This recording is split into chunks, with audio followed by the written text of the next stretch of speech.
Et si tout ce que vous redoutez n'existait que dans votre esprit? Et si cette inquiétude permanente qui vous ronge était le plus grand mensonge que vous vous soyez jamais raconté? Vous vous réveillez parfois avec ce poids sur la poitrine, une peur sourde, un message sans réponse, un regard étrange, un silence un peu trop long. Et déjà, un scénario catastrophe commence à tourner en boucle dans votre tête. Vous croyez devoir le résoudre, trouver une issue, prévenir le pire.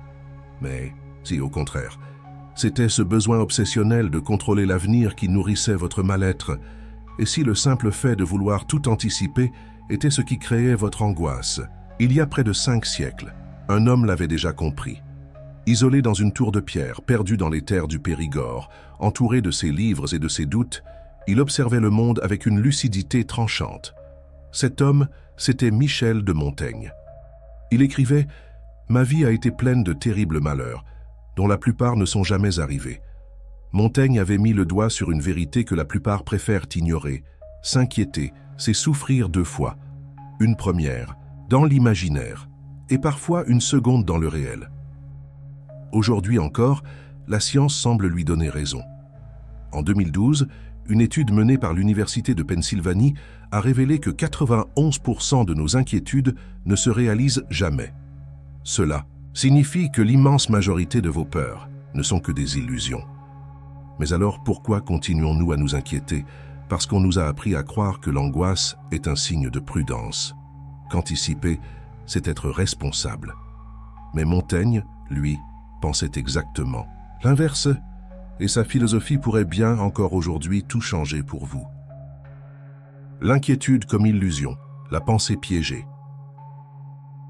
Montaigne avait cette capacité étrange à disséquer ses propres pensées comme un chirurgien de l'âme. Il ne cherchait pas à imposer une vérité, mais à observer ses propres contradictions. Dans ses essais, rédigés à partir de 1572, il raconte comment il fut bouleversé par la mort subite d'un ami proche, Étienne de la Boétie. Cet événement brutal aurait pu le plonger dans l'angoisse permanente. Au lieu de cela, Montaigne s'est tourné vers l'introspection. Il comprit que l'inquiétude naît d'une illusion de contrôle. On croit que penser à l'avenir, c'est le maîtriser, mais c'est faux et dangereux. Prenez l'exemple d'un prisonnier. Enfermé, isolé, il ne peut rien faire, sauf penser. Et ses pensées deviennent des murs plus épais que ceux de sa cellule. Il s'imagine 1000 scénarios, 1000 punitions, 1000 souffrances qui n'arriveront peut-être jamais. Mais il les vit en boucle. L'inquiétude, c'est cela, une prison mentale que l'on fabrique soi-même. Le lâcher-prise actif, quand l'abandon devient puissance. Loin d'être une fuite, cesser de s'inquiéter pour Montaigne, c'est un acte de courage. Il ne s'agit pas de fuir ses responsabilités. Il s'agit de comprendre où elles s'arrêtent. En 1585, alors que la peste ravage la région de Bordeaux, Montaigne, alors maire de la ville, choisit de rester sur place. Il sait qu'il risque la mort.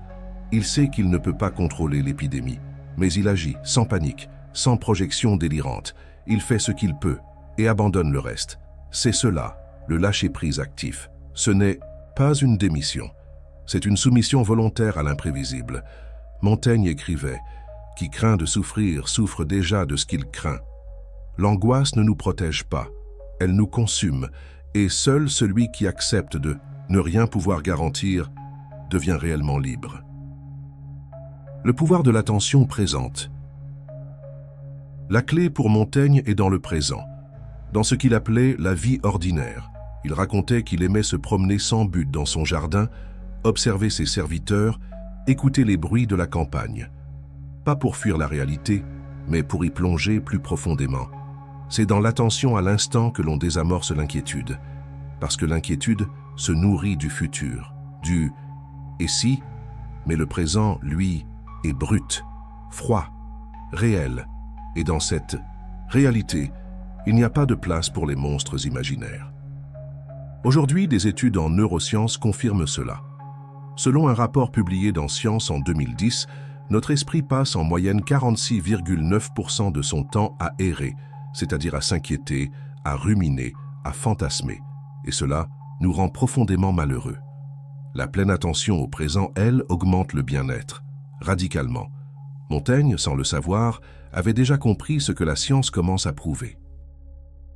Tout s'arrange, mais pas comme vous l'attendiez. Cesser de s'inquiéter ne signifie pas que tout ira bien. Cela signifie que, même si tout s'effondre, vous resterez debout. Montaigne n'était pas un optimiste de salon. Il a vu mourir 5 de ses 6 enfants. Il a connu la guerre civile, les épidémies, la trahison politique. En 1569, il survit de justesse à un accident de cheval qui le laisse inconscient plusieurs heures. Expérience de mort imminente qu'il décrira avec une précision glaçante. Il savait à quel point la vie peut frapper sans prévenir. Et, pourtant, il écrivait « Ma vie a été pleine de terribles malheurs, dont la plupart ne sont jamais arrivés. » Il avait compris cette vérité crue. Ce n'est pas la réalité qui vous détruit, c'est la peur de ce qu'elle pourrait devenir. L'inquiétude est un poison lent. Elle vous consume en vous promettant de vous protéger. Elle vous fait croire que vous contrôlez l'avenir, alors qu'en réalité, vous êtes déjà en train de le fuir. Montaigne refusait cette illusion. Il écrivait aussi « Philosopher, c'est apprendre à mourir ». Mais on pourrait dire « Philosopher, c'est apprendre à vivre sans garantie, à regarder le chaos sans ciller, à accepter que la douleur puisse venir sans la convoquer d'avance. » Et c'est précisément là que tout commence à s'arranger. Non, pas selon vos plans, mais selon une logique plus profonde, plus invisible, celle d'un esprit qui a cessé de se débattre et qui, en lâchant prise, retrouve enfin sa force. Et vous? Combien de temps avez-vous perdu à ruminer des inquiétudes qui n'ont jamais vu le jour? Combien de moments de vie avez-vous sacrifiés pour des peurs imaginaires? Et si, à partir de maintenant, vous cessiez, non pas par faiblesse, mais par clarté d'esprit? Car lorsque l'on cesse de s'inquiéter, ce n'est pas que tout se déroule comme prévu, c'est qu'on commence à voir les choses telles qu'elles sont. Et souvent, ce n'est pas aussi terrifiant que ce qu'on imaginait. Alors j'aimerais savoir, avez-vous déjà pris le risque d'arrêter de vous inquiéter pour voir ce qui se passe? Racontez-moi votre expérience en commentaire. Peut-être qu'en partageant ce que vous avez traversé, vous offrirez à d'autres le courage de faire de même.